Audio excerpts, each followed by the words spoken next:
প্রথম জানাজা রহিমানগর বিএবি উচ্চ বিদ্যালয় শেষে এখন মরহুমের শ্বশুরবাড়ি আইনগিরি গ্রাম এলাকায় অনুষ্ঠিত হবে। তারপর ওনার নিজ বাড়ি কড়িয়া ইউনিয়নের কুয়ালথুলি গ্রামে ওনার তৃতীয় জানাজা অনুষ্ঠিত হবে। চাঁদপুরের কোচা উপজেলার ঐতিহ্যবাহী রহিমানগর বিএবি উচ্চ বিদ্যালয়ের অবসরপ্রাপ্ত সহকারী শিক্ষক আব্দুর রব মজুমদার ৭০ সকলকে কাঁদিয়ে না পেরার দেশে চলে গেলেন। ইন্নালিল্লাহি ওয়া ইন্না ইলাইহি রাজিউন। তিনি বৃহস্পতিবার ২৭ জুন রাত ৯টায় ঢাকার একটি হাসপাতালে বার্ধক্যজনিত রোগে মৃত্যুবরণ করেন। মরহুমের প্রথম জানাজা শুক্রবার সকাল ৮টায় রহিমানগর বিএবি উচ্চ বিদ্যালয় মাঠে অনুষ্ঠিত হয়। জানাজা অনুষ্ঠানে রহিমানগর বাজারের বিশিষ্ট ব্যবসায়ী আলহাজ কবির আহমেদের পরিচালনায় মরহুমের স্মৃতিচারণের উপর বক্তব্য রাখেন চাঁদপুর জেলা পরিষদের কচুয়া ওয়ার্ডের সদস্য আলহাজ তৈদুল ইসলাম খোকা, গোহর দক্ষিণ ইউপি চেয়ারম্যান আমির হোসেন, ৯ নং কড়িয়া ইউপি চেয়ারম্যান আব্দুল সালাম সওদাগর প্রমুখ।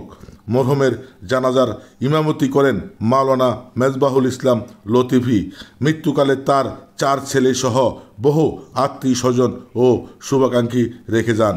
মরহুমের জানাজায় এলাকার উল্লেখজনক গণ্যমান্য ব্যক্তিবর্গ ও মুসল্লিগণ অংশগ্রহণ করেন। উল্লেখ্য যে মরহুমের দ্বিতীয় জানাজা অনুষ্ঠিত হয় তার শ্বশুরবাড়ি গোহট উত্তর ইউনিয়নের আইনগিরি গ্রামে এবং তৃতীয় জানাজা অনুষ্ঠিত হয় তার গ্রামের বাড়ি একই উপজেলার কড়িয়া ইউনিয়নের কোহলতড়ি গ্রামে। জানাজা শেষে পারিবারিক কবরস্থানে তাকে দাফন করা হয়। আসলে স্যারের বিষয়ে অনেক কথাই হয়েছে।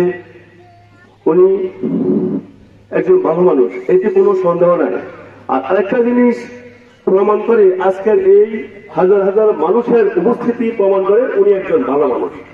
উনি আমার আত্মীয়, ওনার সাথে সর্বশেষ আমার দেখা হয়েছিল নির্বাচনের দিন। কিছুদিন আগে যে উপজেলা নির্বাচন হয়েছিল, উনি ভোট সবাই আগুনি সালাম দিতেন।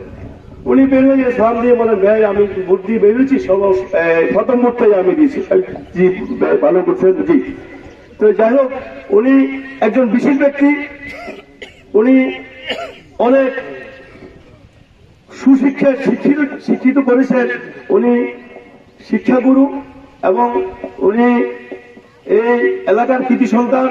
আমরা ওনার আল্লাহ যেন ওনাকে বেহেশতের সর্বোচ্চ মাকাম দান করে।